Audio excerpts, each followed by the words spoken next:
اور زمانے کی وقتی خوشیوں کے واسطے ہم کس کو چھوڑ رہے ہیں اور کیا پا رہے ہیں؟ اتستبدلون الذی ہوا ادنا بالذی ہوا خیر۔ آسمان سے کھانا بھیجتے تھے اللہ تعالیٰ بنی اسرائیل کے لیے، تو بنی اسرائیل ایک دن کہنے لگے اب وہ ہم آسمانی کھانا کھا کھا کے تھک گئے ہیں، ہم کو اجازت دیجئے کہ ہم کھیتی باڑی کریں، لہسن پیدا کریں، پیاز پیدا کریں، مسور پیدا کریں، اس کی اجازت دیجئے۔ تو حضرت موسیٰ علیہ السلام نے یہ جواب دیا تھا، اتستبدلون الذی ہوا ادنا بالذی ہوا خیر۔ ایک بہترین اعلیٰ درجے کی نعمت خدائی مہمانی کو چھوڑ کر کے تم اپنی محنت سے زمین سے پیدا کر کے پیاز لہسن کھانے کی باتیں کر رہے ہو۔ تو آج ہمارا حال یہی ہے کہ ہم سیدنا محمد الرسول اللہ صلی اللہ علیہ وسلم کو چھوڑ کر یورپ کا کلچر، یورپ کا تہذیب، یورپ والوں کی زندگی، اور جو بے ایمان لوگ جس طرف بلائیں، جس طرف دعوت دیں، ارے بھائی آپ غیر اللہ کی، اپنے حاکموں کی اور دنیا کے اچھے لوگوں کی اطاعت کرو، کہنا مانو، ان کی اچھی باتوں کو قبول کرو، مگر کب تک؟ جب تک کہ وہ ہمارے نبی کی باتوں سے ٹکرائے نہیں۔ جب تک ٹکرائے نہیں، برابر آپ دنیا سے فائدہ اٹھاؤ، دنیا سے ترقی کرو، ترقی کرنے والوں کا ساتھ دو،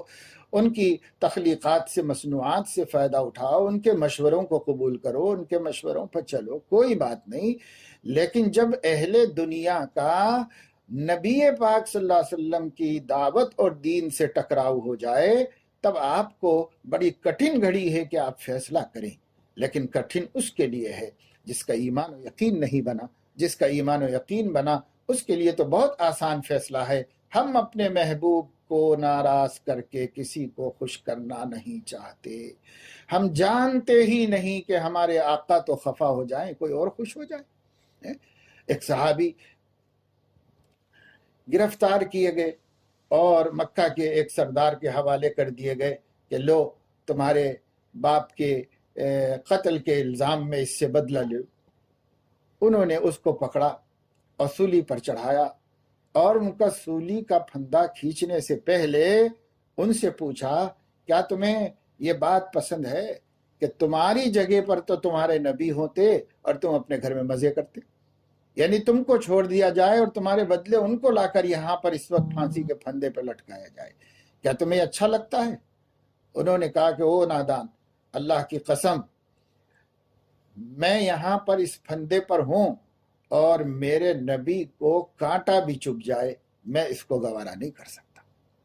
تو آپ دیکھیے کہ صحابہ کرام نبی کے جسمانی تکلیف، یعنی اپنی جان بخشی کے مقابلے میں کہ نبی کو کانٹا چبھا کر اور مجھے پھانسی سے اور موت سے بچا لیا جائے، تو اس کو بھی جس نے گوارا نہیں کیا، ہمیں حکم ملا ہے کہ ان کے جیسے مسلمان بنیں۔ اس کا حکم دیا گیا فَإِنْ آمَنُوا بِمِثْلِ مَا آمَنْتُمْ بِهِ، ہمیں ان کے جیسے مسلمان بننے کا حکم دیا گیا ہے۔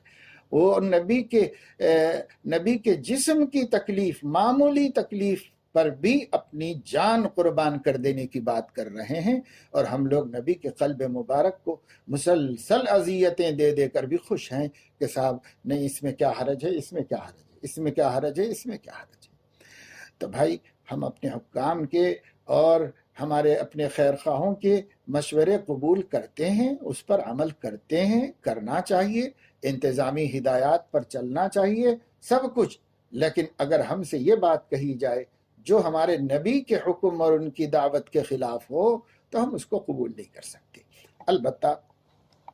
اس سلسلے میں ہمیں اپنے علماء کی رہنمائی اور رہبری پر چلتے رہنا چاہیے، عمل کرتے رہنا چاہیے۔ میں صرف یہاں یہ بات بتانا چاہ رہا ہوں آیت کے ذیل میں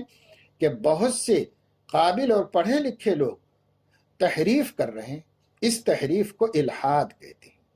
اگر کوئی شخص دین پورا ہی چھوڑ دے، انکار کر دے، وہ مرتد ہے، وہ اسلام سے نکل گیا۔ اسلامی کنٹری میں، اسلامی حکومت میں واجب القتل ہے، جینے کا بھی حق نہیں جو مسلمان بننے کے بعد مرتد ہو جائے۔ ہاں پہلے ہی سے اپنے دین پہ ہو تو رہو، کوئی زبردستی نہیں ہے، کوئی منع نہیں کیا جاتا اسلام کی طرف سے، صرف دعوت دی جاتی ہے، سمجھایا جاتا ہے۔ لیکن ایک مسلمان مرتد ہوتا ہے تو اس کا معاملہ بہت سنگین ہے۔ اسی طریقے سے جو آدمی قرآن حدیث کے ظاہر کا اور ان کے الفاظ کا تو انکار نہیں کرتا، اس کو تو نہیں بدلتا، لیکن اس کے معنی کو بدل دیتا ہے، اور وہ معنی بیان کرتا ہے جو سلف صالحین میں کسی نے بیان نہیں کیے، تو ایسے شخص کو ملحد کہتے ہیں۔ یہ الحاد بھی بہت بڑی گمراہی کا نام ہے۔ تو آج بہت سارے لوگوں کا اعراض، الحاد کا اعراض ہم لوگوں کے اندر بھی پایا جاتا ہے۔ مشرکین میں تو پایا جاتا ہی تھا، اور انہی کو اللہ تعالیٰ نے اس میں ڈرایا ہے۔ لیکن جو ان کے جیسے کام کرے گا تو اپنے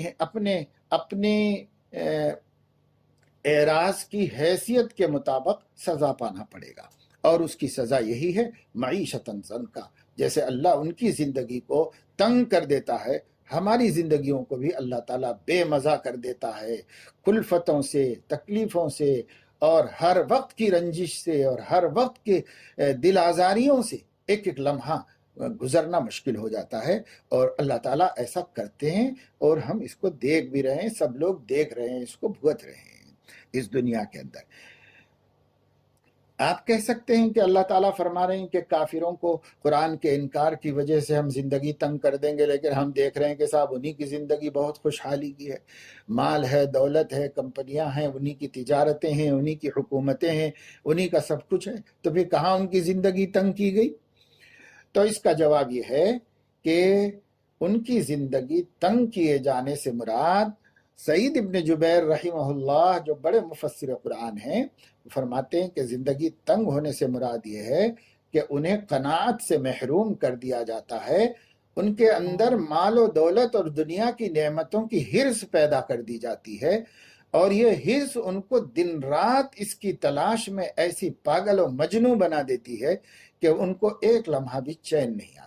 ان کے گھر بن گئے، ان کی بلڈنگیں بن گئی، ان کے باغات ہو گئے، ان کے فارم ہاؤسز بن گئے، ان کی بیویاں ہو گئی، ان کے بچے ہو گئے، کاروبار ہو گئے، بڑے بڑے کارخانے مل گئے، اور بڑی بڑی دنیا کی نعمتیں مل گئیں، لیکن اندر ایک بھوک ہے، اندر ایک طلب ہے، وہ طلب کی پیاس بجھتی ہی نہیں، اور اس کی وجہ سے نہ سوتے ہیں راتوں میں، کتنی رات تک حساب کتاب میں اور اپنے کاروبار میں مشغول رہتے ہیں، ایک آدھ 2 گھنٹے سوئے، پھر اٹھے، پھر گئے، بیٹھے بیٹھے اپنی زندگی۔ میں نے خود بعض بڑی بڑی دکانوں پر، شو رومز پر دیکھا کہ بچے کاروبار کر رہے ہیں، کاروبار سنبھالے ہوئے ہیں، بچے بڑے ہو گئے ہیں، پورا کاروبار دیکھنے کے قابل ہو گئے ہیں، لیکن بڈھا پھر بھی آ کر کے وہاں پر بیٹھے کانپتے کانپتے ہاتھوں سے، اور بڑی مشکل سے آنکھیں کھول کھول کے نوٹیں خود ہی گن رہا ہے، خود ہی رکھ رہا ہے آ کے بیٹھ کر کے۔ ارے تو اب آرام کر سو سکتا ہے، آرام سے رہ سکتا ہے، بچے سب کما کے لا رہے ہیں، دے رہے ہیں، بچے باغی بھی نہیں ہو گئے تمہارے ہی چاہنے والے ہیں۔ لیکن نہیں، یہ جو اللہ تعالیٰ قناعت کی نعمت سے محروم کر کے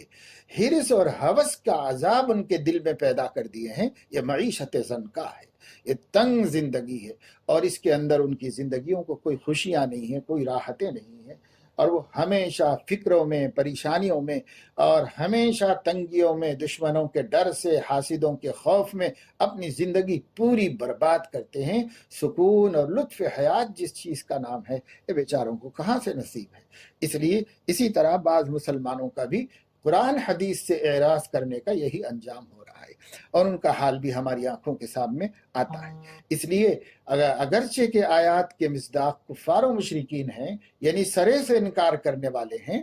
لیکن جو لوگ اس اعراض میں کچھ مشابہت پیدا کرتے ہیں، اس اعراض میں کچھ شریک ہوتے ہیں، عقیدے سے اعراض نہ کرنے کے باوجود عملی اعراض کرتے ہیں، انہیں بھی اس معیشت زنکا سے کچھ حصہ ملتا ہے، اور ان کی حالت بھی ایسے ہی ہوتی ہے۔ اس لیے ہمیں چاہیے کہ اس معیشت زنکا سے بچے، بہت بہت بہت بڑے نقصان کی بات ہے۔ ایک حدیث میں نبی کریم صلی اللہ تعالی علیہ وسلم صحابہ کرام کے سامنے فرما رہے تھے کہ دیکھو، جو مومن کی قبر ہے، جب مومن کو اس میں دفن کر دیا جاتا ہے تو دیکھنے میں تو وہ ہمیں 2.5 گز کا چھوٹا سا گڑھا نظر آتا ہے، لیکن جب ہمیں اس میں دفن کیا جاتا ہے، ایمان والوں کو جنہوں نے اللہ تعالیٰ کی بغاوت اور نافرمانی نہیں کی، جب ان لوگوں کو اس میں داخل کیا جاتا ہے اور اس کو اوپر سے ڈھانپ دیا جاتا ہے، تو اللہ کے نبی صلی اللہ علیہ وسلم نے ارشاد فرمایا کہ 70 ہاتھ وہ قبر چوڑی کر دی جاتی، چاہے ہمیں نظر نہ آئے، کیونکہ وہ دوسرا عالم ہے، وہ اس عالم سے دوسرے عالم میں چلے گئے، تو اس عالم میں اللہ تعالیٰ ان کی قبر کو 70 ہاتھ چوڑی کر دیتے ہیں اور ان کی قبر کو جنت کی ایک کیاری اور چمن بنا دیتے ہیں، ہرا بھرا بالکل سرسبز و شاداب پورا ایریا، اور اس کے اندر ٹھنڈی ہوائیں چلاتے ہیں، اس کو جنت کا لباس پہنا دیتے ہیں، جنت سے کھڑکی کھول دیتے ہیں، اور فرشتہ اس سے کہتا ہے اب آرام کرتے رہو، سوتے رہو، جب قیامت آئے گی، حساب کتاب کا وقت آئے گا، تب تک تمہیں کوئی تکلیف دینے والا نہیں اور ڈسٹرب کرنے والا نہیں کوئی، یہ کہہ کر جاتے ہیں۔ یہ ان کے ساتھ ہوتا ہے۔ اس کے برخلاف کافر کے ساتھ کیا ہوتا ہے؟ تو حضور علیہ السلام نے ارشاد فرمایا کہ جب اس کو دفن کیا جائے یا جلا دیا جائے یا اس کی استھیاں بعد میں دفن کر دی جائیں یا پانی میں بہا دی جائیں، کچھ بھی کیا جائے، بہرحال وہ ایک برزخ میں تو پہنچ ہی جاتا ہے۔